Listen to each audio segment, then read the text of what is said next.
Greetings, my friend. I welcome you to this edition of Mentoring Masterclass, and I'm speaking on things parents can do when their grown-up children are not measuring up. It's always heartbreaking for parents when their children don't meet up expectations. It's even more painful when their peers, those they grew up with, attended school with, are graduating, securing good jobs, settling down, getting married, starting families, and making their parents very proud, while your own child didn't even graduate or dropped out of secondary school. And the achievement of his peers don't even mean anything to him. Worse still, he is still living at home, relying on you for everything, from food to pocket money to airtime to data, and sees nothing wrong in this. Now in his 30s and even nearing his 40s, he is not taking life seriously. While you are fervently praying for him in church, he is watching Manchester United versus... while you are fasting for him, he is still in the salon doing dreadlocks, putting earrings, and with friends who are just like him. You are a church leader and you are bringing up children of other people, but your own child is a big challenge to you. Many women in churches today are there, not really for themselves, but for their children. The tears they shed are not of their own, but for their children who are still struggling with life. In the past few months, many parents, especially mothers, they have contacted me about their adult children. Many of them sons. Some of these sons struggle in their marriages. Others are unwilling to work. Some wasted their school fees on gambling and betting, while others spend their time in beer parlor getting drunk from morning till night. Many are waiting for their parents to send them abroad, convinced that they have no future in Nigeria. They forget that a lizard in Nigeria will always remain a lizard anywhere in the world. It will not turn to a crocodile by just crossing the borders. These parents carried their children when they were young and continue to carry them even in adulthood. The fear is this: will they still be carrying these children in their old ages? This is a sad reality. Children don't just fail to meet up in life. There are direct and remote causes for it, most of the time because most parents don't know their responsibilities to their children. Most parents think that all they need to do for their children in life is to pay school fees, to buy them clothes, to protect them and stuff. No, there are weightier matters than food, than school fees and stuff like this. I shall treat this topic in the part 2 of this lecture. But for this lecture, I will be dealing with what parents can do when their children are doing very badly. Number 1, take a deep breath before responding. When your grown-up child is not measuring up, it's natural to feel worried or frustrated. However, before offering advices or reacting emotionally, take a deep breath. This pause helps you to manage your own emotion, ensuring that your response comes from a place of calm and empathy. By listening first and providing thoughtful support, you create a safe space for them to share, and you are more likely to offer guidance and help for them. Number 2, when a grown-up child is not measuring up in life, it is essential to trace the roots of their challenges. Often, their challenges stems from childhood, academic difficulties, social challenges, and emotional hardship. This may have been amplified by certain events, such as maybe family dynamics, trauma, or missed opportunities. As they transition into adulthood, these unresolved issues could manifest as poor career choices, low self-esteem, or difficulties in maintaining relationship. Understanding this history can offer insight into their current struggles and provide a more straightforward path towards guidance and support. Number 3, when your grown-up children struggle, it's essential to adjust your expectation. Recognize that their journey in life may not align with your hopes and your timeline. And know what? That is very okay. Offering support without imposing pressures, allowing them to find their own path at their own paces, Reassess what success means. Emphasize their well-being, growth, and happiness over your specific expectations. Make sure you have a realistic expectations, considering the differences in the perceptions of different expectations. I will give some examples here. For some old-fashioned parents, working means going out in the morning and coming back late in the evening. But for this digital generation, you can remain in your house and work and still get your salary. To some parents, being a comedian is a waste of time. But for this generation, stand-up comedy is a big influence and money.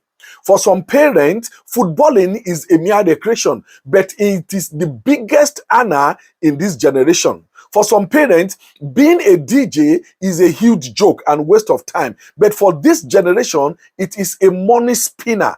Parents, adjust your expectations of your children. Number 4, open communication. Have a candid conversation with your child. Share your concern, but also listen and respect their thoughts. A two-way dialogue fosters an understanding and mutual respect. Approach the situation with care, without judgment, and without comparing them with other people. Sometimes adult children need someone to listen to their struggles. Empathy and validation of their feelings can go a very long way. Number 5, encourage independence. Parents, mothers especially, allow your children to grow. Enough of interference or micromanaging their basic activities of living, such as cooking for them, washing for them, asking them, have you eaten? Do you have data? Do you have airtime? No, parents, allow these children to grow. By gradually reducing your role in their lives, you are sending a hopeful message to them that they are capable. Stop treating them like babies. At 25, these boys are old enough to go out and get their accommodation. Stop indulging them by putting them in your house. Tell them, you are a man now. I have carried you for too long. Go out and be the man that I gave birth to you to be. Stop treating them like babies. If you are not alive, these children will live. In fact, they will even live better than your expectation. This is how they will learn and grow. If they rely too heavily on you for help, they may not develop the skills needed to succeed. However, of course, if they run into trouble once in a while, you can help, but it is important to help them cultivate autonomy. Offer guidance if they ask, but avoid being overbearing and making decisions for them. Number 6, setting boundaries is essential if your adult children's life is starting to have a negative impact on your well-being. Helping them should not come at the cost of your mental, emotional, or financial health. Let them know without fear or fight or abuse that at their ages they are qualified to be fathers and to be taking care of their family. You as parents have done the best you can do for them, and you have better things to do with the little money you have now. Let them know that there is nothing wrong if they too will give back to you. After all their mates are taking care of their parents at their ages. Parents should stay off giving stipends to children who are old enough to take care of themselves. Let them be men. Let them rise to become the man that they should be. Number 7, seek professional guardians. If your child's behavior is that of drug addiction, mental health issue, chronic laziness, financial trouble, or marital challenges all the time, encourage them to seek professional help, whether it's therapy or financial counseling or career coaching. If it has to do with drugs, some children may not respond to gentle methods. I will cite an example of what a father did to his son who was almost becoming a junk. The father shared his frustration with a friend in the military, and they arranged something without telling the mothers because they know that most mothers will burst the bubble. You so much love your children that you don't want any harm to come to them. But these fathers did something which I so much love. I'll share the story with you. The boy and his friends were rounded up at a house where they often gather to do their yahoo. You know, they have a rendezvous where all of them meet. They were weeks to a cell in one of the barracks there. This boy was shown pepper for 1 week, after which he was taken to one of the notorious detention centers in the state. He was there for another 1 week. His mother was made to come there and plead for him, crying profusely. He was then taken to one of the regular prisons where a pastor was arranged to speak to him, like doing prison ministry. No one told him to give his life to Christ when this pastor came. The whole thing was so arranged that he was told he was granted amnesty, and that if he was caught again, he would rot in jail. This boy did not know that his father and his military friend knew all about what was happening to him. When he came back home after a month in detention, they had a very sober, compliant, and a born-again child. I know the boy. I know the boy. He's going all over the place now, preaching Christ. When this guy came back, he told his father that I want to go back to school. He is now in the final year in the university. I assure you, my friend, some of these children, they don't learn the easy way. They learn the hard way, just like this boy. Therefore, if your son is into drug and he has not gone too deep or is doing yahoo yahoo, the hard way sometimes will help them. Number 9, respect them and their journey. Experience have shown that no one loves to be compared with anybody or parents rubbing it in on them. As grown up, and yes, your children, respect them.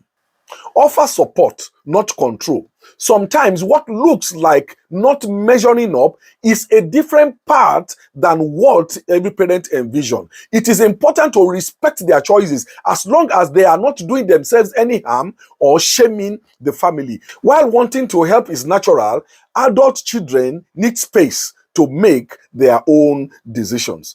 Number 11, parents, acknowledge your mistakes and apologize. Parenting is inherently challenging, and making mistakes is part of the journey. What truly matters is how you address these mistakes. Acknowledging your errors can significantly impact on your grown-up child's sense of validation or support. Some parents may have abandoned their children during their formative years, while others might have overindulged them, leading to some undesirable behavior. Divorce or separation have sometimes caused lasting damage to children's life. There are also cases where children were left in the hands of maids or the television while their parents focus solely on their careers. Mothers and fathers, they are unwilling to give up their careers for the training of these children. Another level is that of parents abandoning their children and traveling abroad, leaving the children with their grannies and friends. Some parents thoughtlessly push their children abroad so that they too could tell people that, oh, my children is abroad, is in London, is in America. When the parents know that it is better for these children to remain with them and be taught appropriately. But the urge to belong to that group of people saying, oh, my child is abroad, my son is in London, is in America, has beclouded their sense of upbringing of these children. My brother, my sister, parents who do things like this, you compromise the life of your children. You tormented your children because you want to increase your social status. You want people to say, oh, their children, they are abroad. And these children, today, they are not meeting up. All because you push them abroad at the wrong time. Now, in your old age, you are regretting. The children, they have grown up today. They know that our parents put us into this thing. God is going to ask you.